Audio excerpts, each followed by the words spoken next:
Hello, today I'm reading Snore. It's a little board book about the noises that Australian animals make. In the background you can see some beautiful creatures that Hattie and Frank made this morning. Here's the title page with lots of the little animals. And the first animal we see is a kookaburra. I see a kookaburra with wings of speckled blue.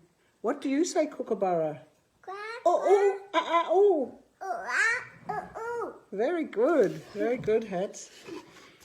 I see a lonely dingo going for a prowl.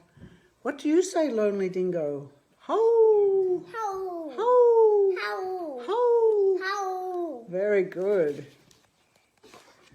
I see a whiskery wombat sniffing in the bush. What do you say, whiskery wombat?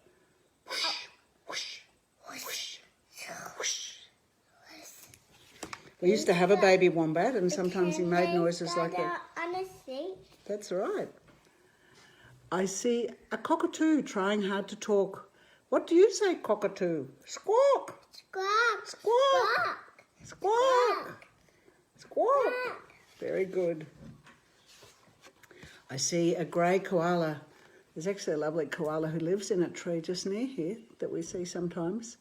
I see a grey koala with gum leaves in her claw. What do you say, grey koala? Snore, snore, snore. Sometimes they make big roaring noises at night too. I see a kangaroo just about to jump. What do you say, kangaroo? Thump, thump, thump, Thump! thump, Thump! thump. Thump! And then the last one is just a goodbye. And Hats, can you tell me what some of these creatures say? What does a cockatoo say? Squawk! Squawk, squawk. Squawk! What does the snake say?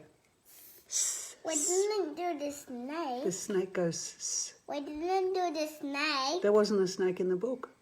And what does the lizard say? S, s. And what does the possum say? All right. Thanks for listening, everyone. And thanks for helping me with the noises, Hattie. Bye-bye.